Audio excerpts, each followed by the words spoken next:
Okay, thank you very much for the opportunity to speak, and also for those people who made it to the last lecture in the conference. I appreciate it.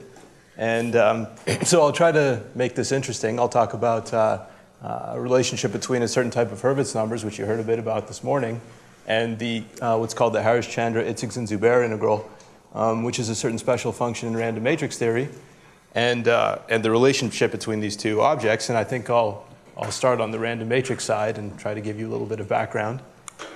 And okay, so just very simply, suppose you have an n by n random Hermitian matrix, this AN here. So if it's self-adjoint, the eigenvalues are real. And the basic question you would want to ask is, what do those eigenvalues look like? And typically, there's not a whole lot you can say. For example, if you do the most probabilistically natural thing and just fill the matrix with IID random variables, there's no good description of the eigenvalues. But if you do something more statistically physics-minded, which is to introduce a Boltzmann Gibbs type measure, for example, something that looks like this, as in, you saw this sort of formalism in the talks of Professor Detillier earlier, right? So if you choose your matrix so that its distribution has a density that looks like this, e to the minus n trace v of a, where v is some function, let's say a polynomial, then actually for such distributions on matrices, you can say very precisely what the eigenvalues do look like. This is a certain probability distribution which is called the Hermitian 1 matrix model. And if you take a random sample from the Hermitian 1 matrix model, there's a very precise and accessible description of the eigenvalues, which is that they form a Coulomb gas confined by the potential V.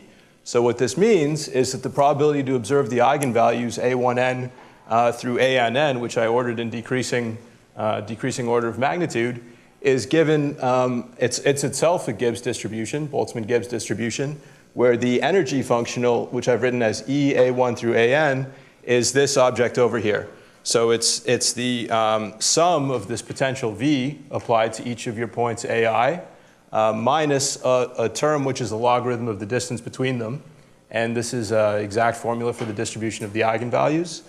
And so what this means is that you have a bunch of, I'll show you actually, it's easier to visualize it this way. So this is what the eigenvalues look like. There are a bunch of identical point charges on a wire, and the logarithm term means that the probability to observe particles close to each other is very small, so they're pushing each other apart. That's what those arrows are supposed to delineate. So if that's all there was, they would just all kind of go off to infinity. And so the reason you say that they're confined by potential V is that you also have here I just drew V as a parabola, but it's some function.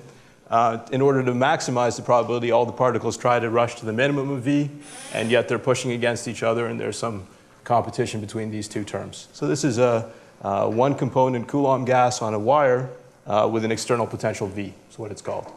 Right? So that's the fact that you have access to such an explicit description of the eigenvalues means that you can say a lot about a random matrix from the Hermitian 1 matrix model.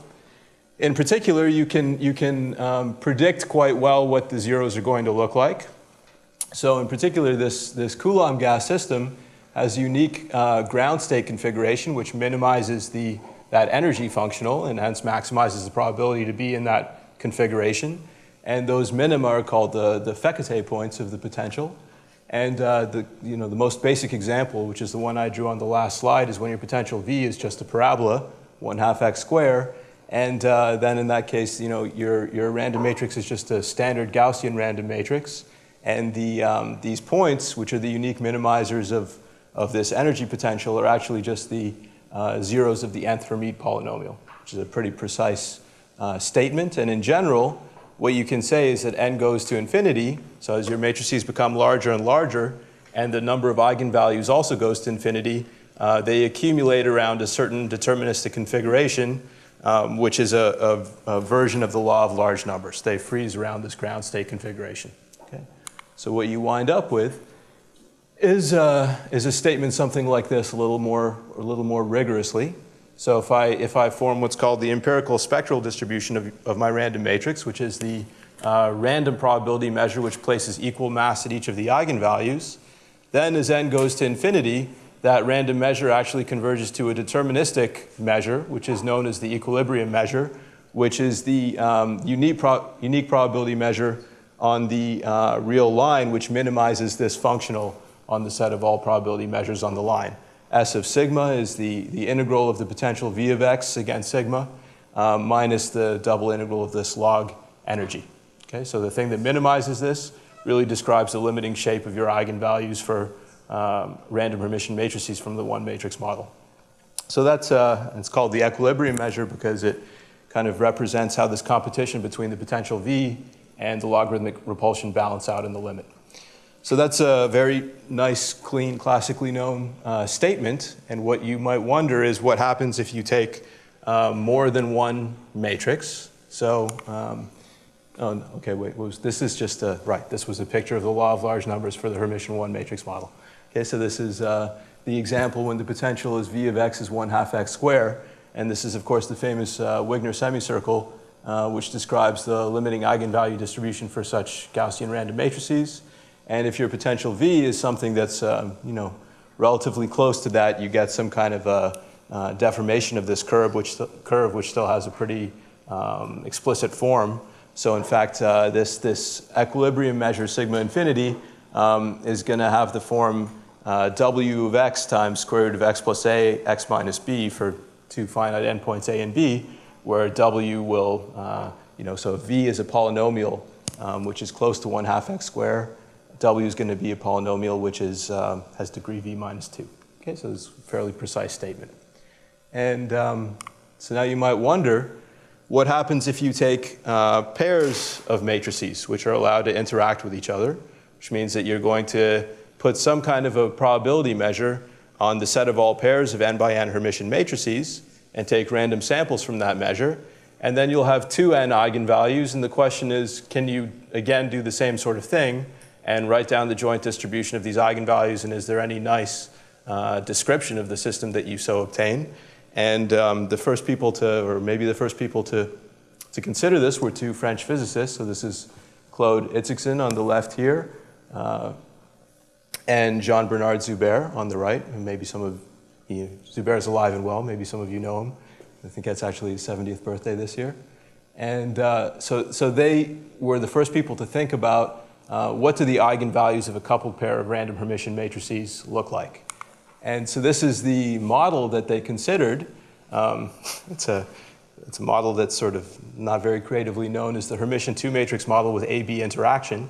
And this is what it looks like. So you have this probability measure, which is, again, a Boltzmann Gibbs measure, now on pairs of n by n Hermitian matrices. And the Boltzmann factor is this exponential, e to the minus n trace v of a plus w of b. So those are two functions of one matrix. So v and w are two potentials.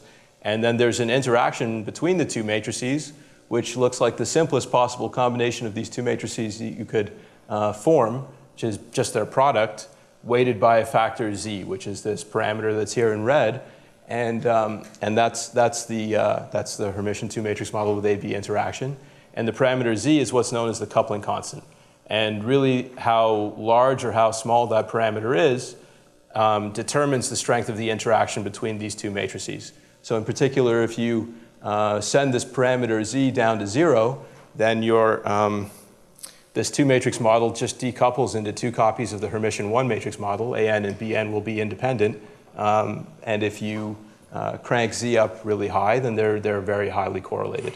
And so the question is, now if you take a random sample, AN comma BN, from this distribution, what do the 2n eigenvalues look like? And in fact, they again form a Coulomb gas, but it's a little bit more complicated than in the case of the Hermitian one-matrix model, as you might expect. And this is the formula that was found for the joint distribution of the eigenvalues by Itzigson and Zuber back in 1979 or so. And well, so the eigenvalues, there are n green eigenvalues, which come from the green random matrix AN, and n blue eigenvalues, which come from BN. And they form a two-component Coulomb gas. All right, so instead of a one-component Coulomb gas, which you got from the Hermitian one-matrix model, the two-matrix model gives you a two-component Coulomb gas. And what that means is that these 2n point charges are, again, that they interact in two ways. So all the green particles are just a copy of the eigenvalues from the Hermitian one-matrix model, which means that the energy functional EV is exactly the same as what I showed you previously. And similarly, all the blue particles are a one-component Coulomb gas with potential W. But now there's also some kind of interaction between the green particles and the blue particles, and that's described by a new object, which was not present in the Hermitian one-matrix model, and really comes from this coupling between the two. So it depends both on the eigenvalues and on the coupling constant Z, and that is this interaction function Fn of Z, A1 through An, B1 through Bn, which is actually so it's given very explicitly by this object, 1 over n squared times the log of you integrate over un, which is the group of n by n complex unitary matrices, e to the zn trace of the diagonal matrix of A's rotated against the diagonal matrix of B's. And the reason that this interaction term appears is really very simple, and it's just the fact that generically you can't simultaneously diagonalize both A and B. In fact, they're simultaneously diagonalizable if and only if they commute, which generically is not the case. Right? So that's why you have this matrix integral that sort of represents first diagonalizing A and then integrating over all the possibilities to diagonalize B. Okay? And this is what's called the Itzig-Zubair free energy, or free energy at n, finite n.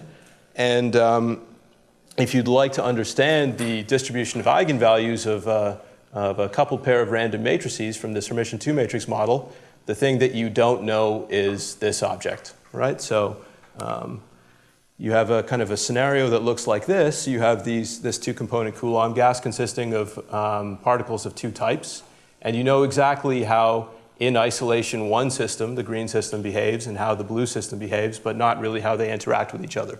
So the analysis would be the same as for the Hermitian one-matrix model if Z was equal to 0, but if it's not, then you also have to take into account this new term which governs the interaction between particles of different types. And so if one wanted to understand, for example, the limiting behavior of this two-component Coulomb gas, you're going to need to know something new about the asymptotics of this Itzig-Zubair free energy, Fn, Z, and so on. Okay? And exactly along those lines, in the same paper where Itzig-Zubair wrote down this formula, they made some conjectures about the asymptotic behavior of this interaction term, the Itzig-Zubair free energy. And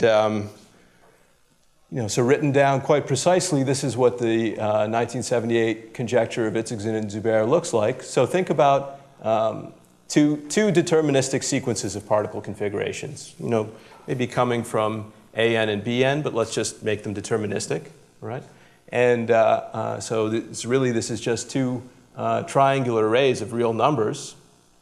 And suppose that as n goes to infinity, those deterministic green particles and deterministic blue particles accrue and accumulate in a finite compact interval. A compact interval, let's say from minus m to m, so m is some fixed number, in such a way that they converge on some actual limit configurations, right? So that as n goes to infinity, all these green particles, their density describes a curve, which is this green curve here, and the blue particles describe their own blue curve, both sitting in this interval from minus m to m, or equivalently, the moments of these two particle configurations converge as n goes to infinity.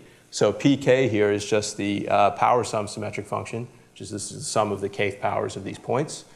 And what Itzig and Zubair conjectured roughly is that whenever this happens, whenever you have two kind of regularly growing sequences of particle configurations like this, the Itzig and Zubair free energy will also converge in quite a precise sense. So here's their conjecture. It really consists of two pieces. There's an analytical piece and a combinatorial piece. And well, both of them are about this pair of functions. Okay, so which are related to each other just by the logarithm. So there's In of z, which is what the object that's usually called the Itzig-Zubair integral, which is just the thing we've already looked at without the logarithm, but now viewed as a function of z, the coupling constant, because the a's and the b's are prescribed. That's the data in the conjecture. And z is allowed to be a complex parameter.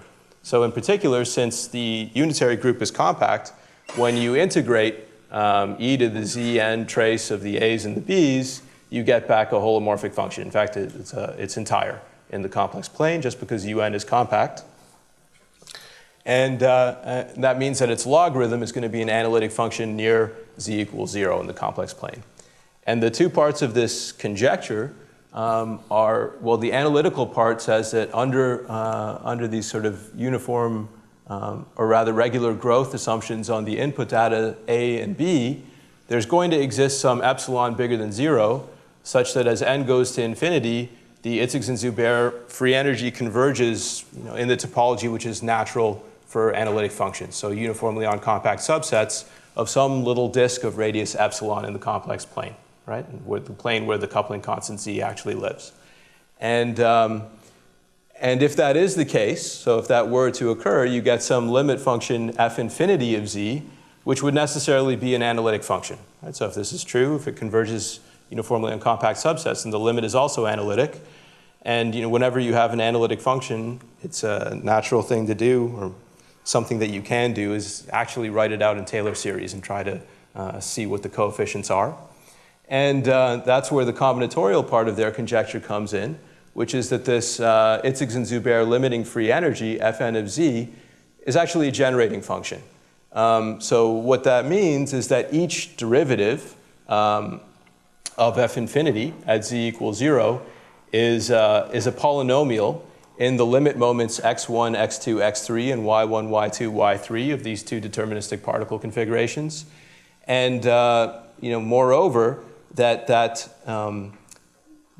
derivative is actually a polynomial which has integer coefficients. All right? So this is a bit of a funny way to write, well, it's a natural way to write what I just said. So give each of these limit moments xk and yk, give them degree k, and the conjecture of Itzig-Zubair is that with respect to this grading, the dth derivative of the Itzig-Zubair free energy at z equals 0 is a bihomogeneous polynomial in these parameters with integer coefficients. And so I can write that as a sum over alpha and beta or Young diagrams with D cells, IZ alpha, beta. It's probably easier if I just show you an example, okay? Yeah. So this is the fourth derivative of the Itzig-Zubair free energy. This was actually a computation performed in their original paper. And so it's this bihomogeneous polynomial of degree 4, which indeed does have integer coefficients, which is surprising, right? Because you have this matrix integral, this very kind of transcendental object, and then integers are coming out of it. And so it's, that's surprising. So it's different from what you saw, remember when in some of the lectures of this course, the Karov polynomials, you sort of a priori know that the coefficients are going to be integers, and the surprising part is that they're positive. And here, the surprising part is just that they're integers at all. Right? They come with certain signs. And amazingly, they were able to crank out these computations up to the 8th order derivative. It's quite a Herculean calculation. So that's expressing my amazement at that, not the fact that it's 8 factorial matters in this case. And it's an interesting problem to understand what those polynomials are, and also to prove that this actually does occur. So the calculations and the point of view in the Itzig-Zubair paper is very physical and somewhat heuristic. And so how would you actually prove that their conjecture is true? There really are two approaches that you could take. You could try to directly prove that this Itzig-Zubair free energy converges. And once you've proved that, you try to get some formula for the limiting free energy, which presumably comes out of your proof. And if that formula is explicit enough, you just start differentiating it to figure out what these Itzig-Zubair numbers are. And so that's a kind of an avenue that was employed by many people, starting with Andre Mattison in the physics literature, and also to great effect by Alice Guillenet and Ofer Zaitouni in mathematics, using large deviation principles and quite advanced analytic machinery. Another thing that you could try to do is first understand the combinatorial part of the Itzig-Zubair conjecture. So figure out what these polynomials are that are coming up in the limit and what their coefficients are.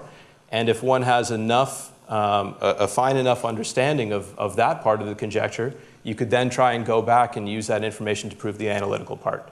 And so that was an approach taken starting about 5 years or so by Ian Goulden, Mathieu Gay-Paquet, and myself. And the new thing that came out of it is that these Itzig and Zubair numbers actually are Hurwitz numbers, or something closely related to Hurwitz numbers, which is a little bit surprising. There's maybe no automatic explanation why that would be the case, all right? And the realization that there's some kind of a link between the Itzig and Zubair integral and Hurwitz theory is a realization which gives you a new set of tools with which to address the original conjecture, which was sort of my focus. Okay, and so, well, now everybody here is an expert in Hurwitz theory after Professor Zvonkin's lectures. Here's just a very quick recap of the whole thing. So that's the man himself. That's Adolf Hurwitz, who was sort of one of the giants of 19th century mathematics and did all kinds of stuff that probably everybody's very familiar with, but doesn't necessarily know that it can be traced back to him. So there's the exponential formula, which has come up a number of times in these lectures, relating connected structures to possibly disconnected structures in enumerative combinatorics. It's actually due to Hurwitz. It's a formula I use every day, so it's great that he did that. Actually, maybe let me not go in order here, so I'll go to 3 next. Another thing that Hurwitz did and should be attributed to him is that he essentially invented the braid groups in their presentation by generators and relations. So the picture that we all know and love, which is actually intertwined strands of braids, is due to Artin in the 30s, quite a bit later. And he was also the first person to think about computing matrix integrals, really. So he was the first person to prove that there actually exists an invariant probability measure on various compact groups of matrices, which later became the Haar measure for abstract compact groups. And actually, there's a recent article of Diaconis and Forrester, which argues that he should really be credited as the inventor of random matrix theory for that reason. And also was the first person to try and count surfaces, like in Professor Zvonkin's lectures, and which was a natural thing for him to be working on, because he was a student of Riemann and was one of the first masters of Riemann surface theory. And to understand what 2 means, what does it mean to count surfaces, is already somewhat involved. And Hurwitz was the person that realized that this could be translated into combinatorics, as you've been hearing about. And so the path from counting surfaces through to combinatorics really goes through topology. And so what Hurwitz knew, being the student of Riemann, is that if you look at a holomorphic function, from one compact Riemann surface to another, it has very good topological properties, namely it's a branch covering. So this is my very basic picture of a holomorphic function from a complex torus to the Riemann sphere, both of which are just drawn squares, but with different identifications of their sides. And so what Hurwitz knew was that every such function is a branch covering, right, as has been discussed fairly extensively, so I'll go through this not in too much detail. But what that means is if you pick some generic point on the sphere, this function has a certain degree d, which in this picture is 4. And if I look at a loop that emanates from this base point and encircles some other generic point, then just by the path lifting lemma, the preimage of this loop is going to consist of four loops upstairs in the domain surface. And typically what happens is that each of those loops is itself just a loop which emanates from a point of one of the preimages of the fiber back to itself. And that's typically what happens, and there are some instances where something exceptional happens, and you encircle a point, which is a branch point.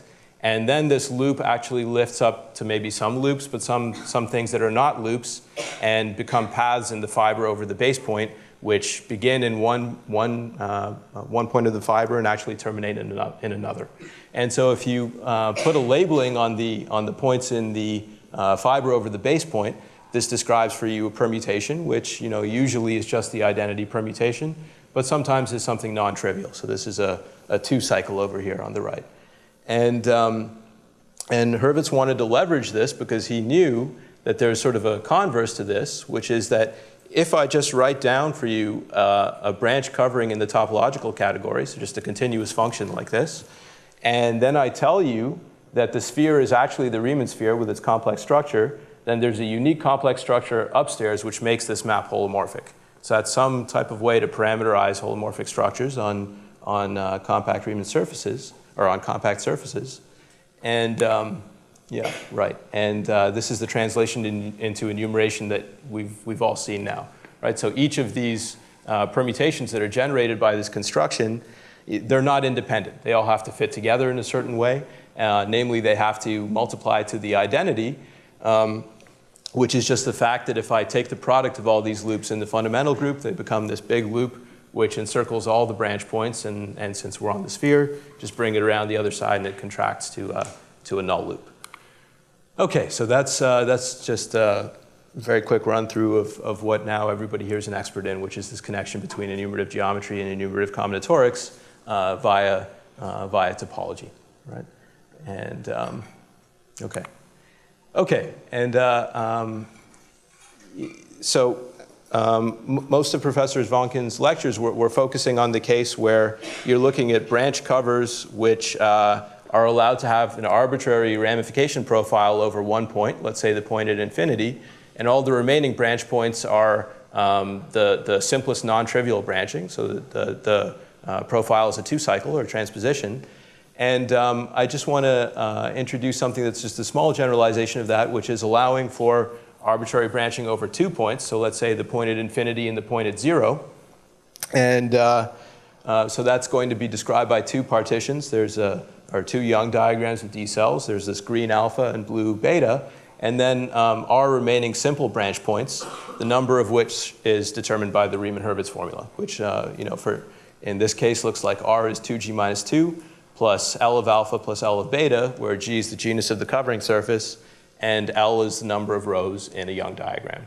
And by Hurwitz's construction can be thought of in terms of graph theory, namely that this Hurwitz number, these are called the double Hurwitz numbers, which compute these branch covers where you're allowed to have arbitrary branching over 2 points, is really a walk on the Cayley graph of the symmetric group SD from the conjugacy class of partitions which have cycle type alpha to the conjugacy class of partitions which have cycle type beta, which is supposed to be this green strip and the blue strip in the diagram on the right, in R steps, right? Each of those steps being one of the transpositions involved. And the reason it's not actually a walk from, the reason you have to count these walks with beginning points and end points in conjugacy classes instead of at specified permutations is the fact that the labeling of the points in the fiber over the base point is not canonical. That was introduced as a bookkeeping device, and if you change that labeling, you'll conjugate the partitions involved, right? So you won't change their cycle type, but you'll change what they are. Okay, and so this is the computation of such numbers, which are called double Hurwitz numbers, is the double Hurwitz problem. And if I set one of these partitions, let's say alpha, just to be the partition with all ones, that's going to take us back to the case of Hurwitz numbers as in Professor Zvonkin's lectures. Okay, and there's no good formula for these double Hurwitz numbers, in some special cases there are things that can be computed, and we saw some formulas, but in general there's no explicit formula, and you shouldn't really hope for one. But quite surprisingly, these numbers are more or less those Itzig and Zubair numbers in the limit of this integral. So when I say more or less, the story is not quite that simple. There's, oh, yeah, right, this is the Cayley graph, right? So that was just a schematic on the last slide. Right, so this is supposed to be, at the bottom is the identity, and then the class of transpositions, and then level K is permutations with D minus K cycles. And so this is the group S4. Two permutations are adjacent by an edge if one can be obtained from the other by a transposition, arbitrary transposition. And this is what's going on in the Itzigson-Zubair integral. So this is some kind of version of the Cayley graph which has a little bit more information. So not only are the vertices labeled, I mean the vertices are the permutations in the group SD, S4 in this case, but now the edges also carry a labeling, which I've tried to illustrate for you in color here. And so edges which are in cyan carry the label 2, and edges which are in magenta carry the label 3, and edges which are in black carry the label 4. And this is an edge-labeled version of the Cayley graph of the symmetric group, which sometimes called the Bian-Stanley edge labeling. And so this is what a fragment of the symmetric group with the Bian-Stanley edge labeling looks like. So you have each vertex, so it's a Cayley graph, so it's a regular graph of degree d choose 2. It's a number of transpositions. And there's going to be 1 2 edge coming out of this vertex, and 2 3 edges, and 3 4 edges, all the way around to d minus 1 d edges for a total of d choose 2. And this corresponds to taking the transposition generators of the symmetric group and lumping them together in a matrix and keeping track of which column they live in. All right? And you can ask, I mean, that's can make a monotone version of this double Hurwitz problem, which is the same thing essentially, except it also keeps keeps track of this labeling. So these are paths in the Cayley graph of the symmetric group, which travel from a given conjugacy class to a given conjugacy class as an endpoint in a specified number of steps, with the additional constraint that those steps and the endpoints together generate a transitive subgroup of the symmetric group. And if I just left it at that, that would be the double Hurwitz numbers. And if I impose the additional constraint that the labels of the edges traversed by every such walk must form a weakly increasing sequence, then I obtain the monotone double Hurwitz numbers, which you heard about in Danilo's talk this morning. Okay. You're not allowed to use, in this walk, you're not allowed to use general transpositions. They have to be simple. No, general. Yeah. But then what do the labels mean if they're general? Because I thought 3 correspond to simple. No, okay, so it's just, this is all of them, right? So these are all the transpositions for S4, right? So in particular, the labels, right, so. The last transpositions are all labeled 4. Yes, right. So I mean, the simple ones are the ones along the diagonal of the matrix, and then each one sort of propagates its color up the column, right? So this is really all transpositions, okay? Right. I'm going the wrong way. Yeah, okay, so that's the monotone double Hurwitz numbers, which I'll differentiate from the classical ones by this arrow over top to sort of signify the directed nature, which is a symbol that predates another symbol you may know. All right, and this is the connection between these types of Hurwitz numbers and the original analysis problem that I started with, which was trying to solve this Itzigson-Zubair conjecture about the asymptotics of this matrix integral, the Itzigson-Zubair free energy. And so it's a slightly involved statement, but it's not that bad. So here it is. We decided to call it the leading derivatives theorem, because what this does is it gives you a very transparent formula for the first n derivatives of the Itzigson-Zubair free energy at level n, all right? And so, which is good, because we want n to go to infinity, and as n goes to infinity, this means we're going to be understanding more and more derivatives of this a priori analytic function. And here's the formula.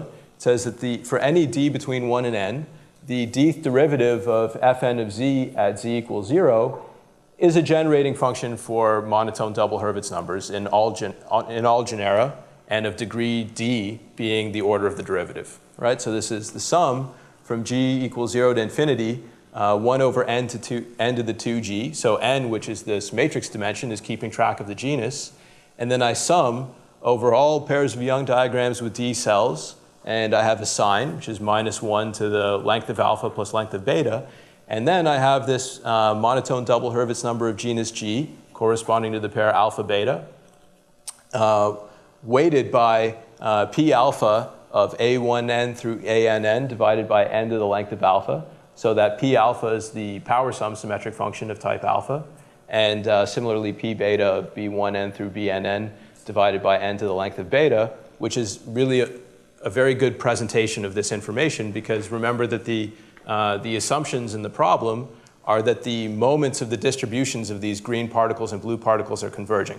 So these ratios, P alpha over n to the L of alpha and P beta over n to the L of beta, are actually going to converge to numbers, right? Which I'll denote by x sub alpha and y sub beta, which really means, you know, x sub 321 is x3 times x2 times x1 and so on, all right? And this is good because you know, so each of these derivatives has this very meaningful generating series interpretation, and also it's an expansion in powers of 1 over n square. So you know, from the analysis point of view, it's kind of pretty clear that the main contribution to this derivative when n increases is going to come from the genus g equals 0 term. Everything else is going to be decaying with n. And so as n goes to infinity, the dth derivative for each fixed d of the Itzig-Zubair free energy is really just this polynomial in the limit moments x alpha and y beta, whose coefficients are the monotone double Hurwitz numbers in genus 0 with some signs. Those signs being very, very predictable, just -1 to the length of alpha plus length of beta. And those are the Itzig-Zubair numbers, right? So the Itzig-Zubair numbers really are these monotone double Hurwitz numbers in genus 0. Yeah? The x alphas are the p alpha of J's, right? Yes. So x alpha is the limit as n goes to infinity of p alpha over n to the length of alpha. Yeah. Okay? And so when I showed you this this big polynomial sort of near to the start of the lecture, that's exactly this sum, you know, over partitions of 4, I guess it was in that example. The genus 0 monotone double Hurwitz numbers of degree 4. Okay, and so a corollary of this, which is pretty much what I already said, is that, you know, well, this solves the combinatorial part of the Itzig-Zubair conjecture. It tells you that as n goes to infinity, each derivative of the Itzig-Zubair free energy converges to a limit, and that limit is the sum of genus 0 monotone double Hurwitz numbers.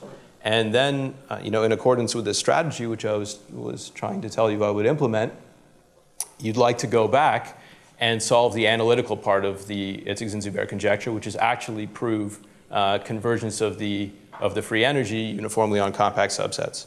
And so I'll show you how you can do that. But first, I just want to point out before going on to that this, you know, this tells you more, right? So this tells you more than just the combinatorial part of the Itzig-Zubair conjecture. It actually tells you an asymptotic expansion of the derivatives of the Itzig-Zubair free energy in powers of 1 over n square. And the lower order contributions involve monotone double Hurwitz numbers of higher genus, which is sort of from the point of view of, you know, random matrices the way it should be. Okay? Okay, right. So this is what I was saying. How can you leverage the fact that you know how to solve the combinatorial part of the Itzig-Zubair conjecture into solving the analytical part of it?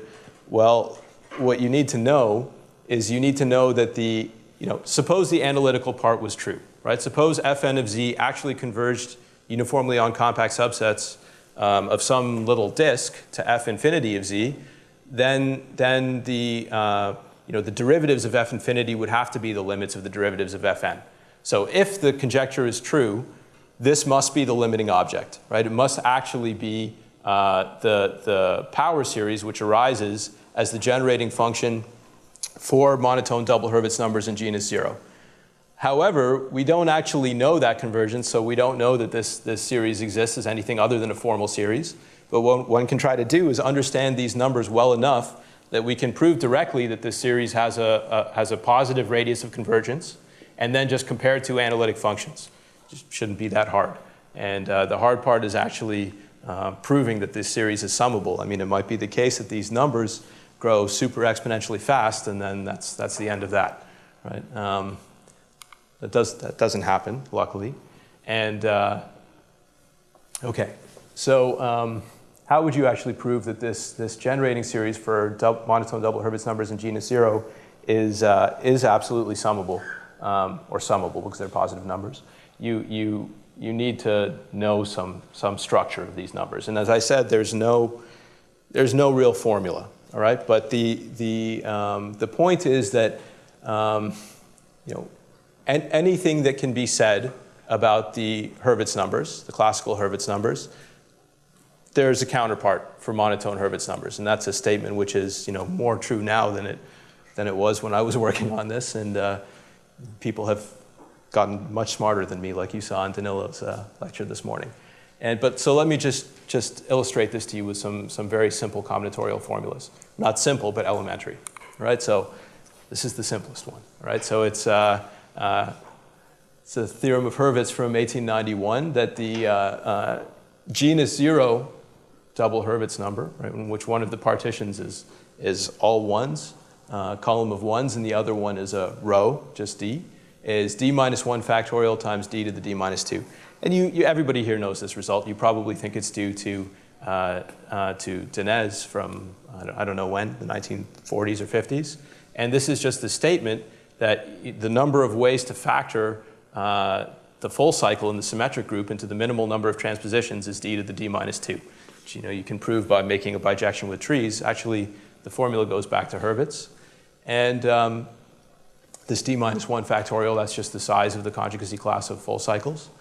And the monotone counterpart of that is that the monotone double Hurwitz number in genus 0 with those same two inputs is d minus 1 factorial times the d minus first Catalan number. So instead of the Cayley number, you get the Catalan number. All right, that's very easy to look at and appreciate. This is a little more complicated. Right, so this is Hurwitz's famous formula that we've been hearing about from 1891, where he computed all Hurwitz numbers in genus 0 in which one of the partitions is the column, right? And so it's this quite involved formula, which is also up there, and but no Hodge integrals. So that's the Hodge integral part is everything but the product, right? And the monotone version of this is here. So it's an equally explicit formula in which these this product of these double exponentials is replaced by a central binomial coefficient. And okay, all right. And you can go a little bit further. That's really involved, but still elementary. So this is an explicit formula for genus 1 Hurwitz numbers, where one of the two partitions is as simple as possible, due to Ravi Vakil from 2001, which is this enormous expression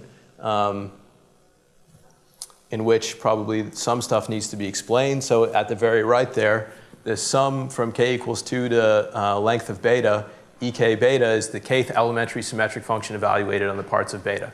So this is something that can be obtained from ELSV. That's the right way to do it, but Ravi did this without ELSV and really by a combinatorial argument, which is quite involved. And Ian and Mathieu and myself gave a monotone counterpart of this, which is really, it's not an experience I would care to repeat. It's pretty difficult to get this formula, and in particular at the time, we didn't know any analog of ELSV for the monotone Hurwitz numbers, and we were just doing combinatorics. That's the counterpart, and in fact, you can go all the way. So sort of the end result in this game, at least from one point of view, is the polynomiality theorem that says you have these Hurwitz numbers are in an arbitrary genus are some predictable combinatorial factors times a polynomial in the parts of the partition. And that's, of course, now we all know that the right way to do that is with ELSV. But even not knowing ELSV, it can be done. And in particular, it can also be done in the monotone case. So that there's the statement. And right? As we saw earlier, you have to forbid certain data. It's not so important. And really the point I'm trying to make is the fact that every result about Hurwitz numbers having its counterpart in monotone Hurwitz theory is just enough information for you to deduce absolute summability of the series you want. That's like barely enough, right? So it's takes some additional work, but the point is that these numbers are well enough understood that I can make a statement of the following form. So I fix a genus G, and for any such G, I take the genus-specific generating function, which is all monotone double Hurwitz numbers of that genus in all degrees, right? And my parameter Z is what keeps track of the degree. This is a formal power series, and it really does have a positive radius of convergence, and I can even be a little more precise. I can tell you the radius of convergence of that series for any G is somewhere between 1 over 54 and 2 over 27. And conjecturally, it's actually 2 over 27, which would mean, by Pringsheim's theorem, that each of these functions actually has a common dominant singularity at the critical point 2 over 27, which is sort of behavior that you expect from generating functions which crop up in 2D quantum gravity and things like that. And in fact, I at some point discussed this with the expert, Philippe DiFrancesco, and we had a nice conversation. The next day, I got an email from him saying the subject line was 2 over 27, and the content of the email was he realized that he'd seen that number before in the following context. If you think about the number of isomorphism classes of finite groups of order p to the n, p's any prime, then as n goes to infinity, that count actually converges to something regular. So it's roughly p to the 2 over 27 n cubed. And so I don't know any explanation for that, but it's okay. All right. So back to this Itzig-Zubair conjecture. Now everything's in place to prove it, right? So we know what a combinatorial description of the limit, and we actually know how to take that, take all that combinatorial information, put it into a formal power series, be certain that that formal power series really is an analytic function, and we just compare the two analytic functions. Some work to be done, but it's really just classical complex analysis. And you get a theorem that there actually does exist epsilon bigger than 0, such that Fn of z, this Itzig-Zubair free energy, converges uniformly on compact subsets of a disk of radius epsilon in the complex plane where the coupling constant z lives, to the generating function for genus 0 monotone double Hurwitz numbers. This is really true, right? And so that gives quite a bit of insight into this conjecture. In particular, a very nice combinatorial description of the limit, though it's probably impossible to make that explicit, right? I mean, just based on what you know from classical Hurwitz theory, there's not going to be any easy formula, right? And okay, this is just an extended version of the Itzig-Zubair conjecture, which kind of you can't help but state this after you know what's going on, which is that actually the Itzig-Zubair free energy not only converges as n goes to infinity, but admits an asymptotic expansion powers of 1 over n square, whose subleading terms are the generating functions for monotone double Hurwitz numbers in higher genera, which, by the way, you know to be analytic. So that's already in place, and then there's probably some hard analysis that goes into controlling the error successively, which I'm not going to do. Okay, and so that's where monotone double Hurwitz numbers came from. Right? It came from an effort to understand this special function from random matrices and analysis. So I didn't time this very well. I'm almost out of time, but I wanted to tell you that that's not really the end of the road for monotone Hurwitz theory. Of course, they're the directions that were discussed this morning, but there are also more applications in analysis and probability that can be contemplated quite profitably. And one of those comes from Harishchandra, who, it's called the Harishchandra Itzig-Zubair integral, and I told you the Itzig-Zubair part, and this is the Harishchandra part. So Harishchandra was Lie theorist who was, actually he started out as a physicist. He was the secretary of Dirac, and which was apparently such a soul-crushing experience that he switched to mathematics. And okay. And and he was one of the sort of founders of analytic Lie theory. And one thing that he did was to give a new formula for the characters of the general linear groups, which some of you may know, others perhaps not. And okay.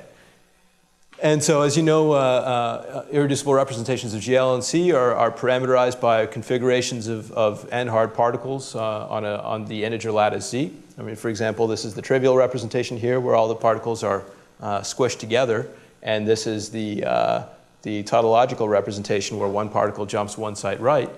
And so that's Schur's parameterization. And there are the next thing you do after you've classified the representations is you want to have an actual formula for the characters of each irreducible representation. And there are two, right? So one is as a ratio of two determinants, right? So this deformed Vandermonde determinant, which is the ratio of the determinant Zi to the Bj, where Zi are the eigenvalues of a GLNC matrix A, and the B's are the signature of the representation. And on the bottom is the Vandermonde determinant, which you get by taking the same thing except the B's corresponding to the trivial representation. And this is Schur's formula for the characters of GLNC, which gives you the Schur polynomials. And it's the prototype of what became the Weil character formula. And there's another formula, which is the normalized characters of the general linear group. Are given by the Itzigson-Zubair integral, or the Harishchandra Itzigson-Zubair integral. And so what this means, and that's what later became the Kirillov character formula. So those are the 2 points of view on character formulas for Lie groups. And so once you know all this monotone Hurwitz stuff, you can, there's a general program in which you can say, everything I know about asymptotics of Schur polynomials can be translated into asymptotics of Harishchandra Itzigson-Zubair integrals, and then must necessarily be linked to monotone Hurwitz theory. And that is something that can be applied everywhere asymptotics of Schur polynomials come up. So in particular, things like lozenge tilings of planar domains and things like that, which I'll talk about next week. Actually, I was going to start talking about it now, but that's not an option. Okay, so thanks very much for your attention.